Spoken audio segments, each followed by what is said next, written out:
நடிகர் சிவகுமார் தன்னோட சினிமா வாழ்க்கை பற்றி ஒரு பேட்டியில் பேசியிருக்காங்க. அதில் தான் சீரியல் நடித்ததை பற்றி ரொம்பவே எமோஷ்னலாக பேசியிருக்காங்க.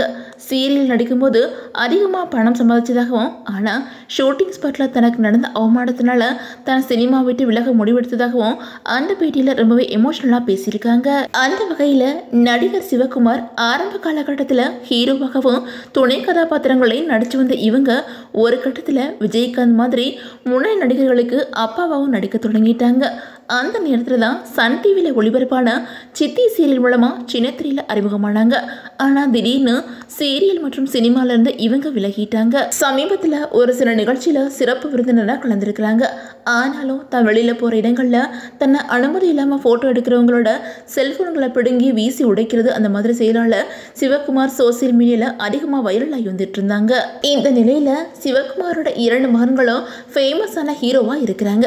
சூர்யா மற்றும் கார்த்தி இவங்க 2 பேருமே நடிகர்களாக இருக்கிறதுனால சிவகுமார் தன்னோட மகன்கள் நடிக்க தொடங்கினதுக்கப்புறம் நடிப்பை விட்டுட்டாங்க அப்படின்னு சொல்லிட்டு சிலர் சொல்லி வந்துட்டு இருக்காங்க.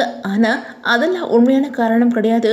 தனக்கு சினிமாவில் நடந்த அவமானம் தான் சினிமா விட்டு விலக காரணமாக இருந்துச்சு அப்படின்னு சொல்லிட்டு ஒரு பேட்டியில் ரொம்பவே எமோஷனலாக பேசியிருக்காங்க.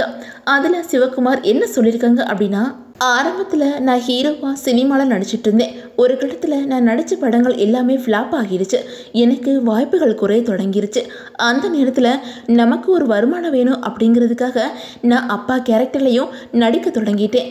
அந்த நேரத்தில் கண்ணமிட போகுதையா படத்தில் விஜயகாந்துக்கு அப்பாவா நான் நடிச்சதை எனக்கு மேக்கப் போட வந்தவர் கூட ஏற்றுக்கவே இல்லை. நீங்கள் விஜயகாந்தை விட சின்ன பையன் மாதிரி இருக்கீங்க, நீங்களும் அப்பாவை நடிக்க போகிறீங்க அப்படின்னு கேட்டாங்க. அவங்கள்ட்ட எனக்கு வாய்ப்பு இல்லை, அதனால் நான் அப்பாவா கிடைச்ச வாய்ப்பில் நடிக்கிறேன் அப்படின்னு சொல்லவா முடியும். ஒரு காலத்தில் நானும் ராஜாவாக இருந்து அதுக்கப்புறம் மந்திரியாகி இப்போது சேவகராக மாறிட்டேன் அப்படின்னு அவங்கள்ட்ட சொல்ல முடியாமல் நான் அன்னைக்கு ரொம்பவே அவமானத்தில் கோணி குறுகி இருந்தேன். அதுக்கப்புறமும் நமக்கு வருமானம் வேணும் அப்படின்னு சொல்லிட்டு தொடர்ந்து நடிச்சிட்டு இருந்தேன். அந்த நேரத்தில் தான் எனக்கு சித்தி சீரியலில் நடிக்க வாய்ப்பு கிடச்சிச்சு.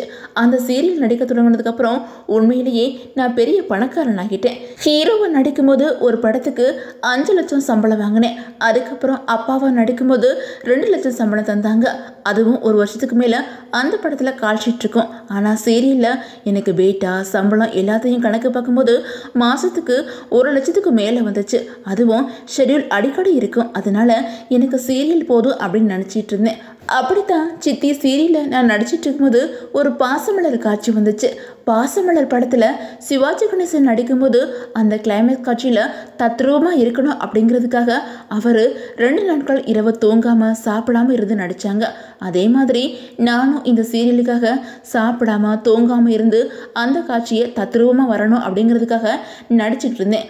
அப்போது பக்கத்தில் இருந்த ஒரு பொண்ணு அவங்க பாய் ஃப்ரெண்ட் கூட பேசி கெக்கன்னு சிரிச்சிட்டு இருந்துச்சு.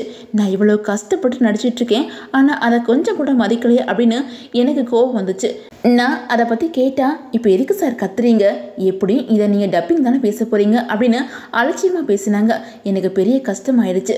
சிவாஜி கணேசன் அவ்வளோ கஷ்டப்பட்டு நடிக்கும்போது அங்கே இருந்த டைரக்டர் கேமராமேன் உட்பட எல்லாரும் அழுதுட்டு இருந்தாங்க.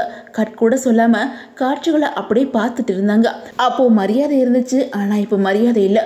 அதனால எனக்கு இந்த நடிப்பு வேணாம் அப்படின்னு சொல்லிட்டு நான் அன்னைக்கு செருப்பால் என்னை அடிச்சுக்கிட்டு இனி நான் மேக்கப் போட மாட்டேன் அப்படின்னு முடிவெடுத்தேன். அதனால தான் இப்போ வரைக்கும் நான் நடிக்கலை அப்படின்னு சொல்லிட்டு அந்த பேட்டியில் சிவகுமார் ரொம்பவே எமோஷ்னலாக பேசியிருக்கிறாங்க.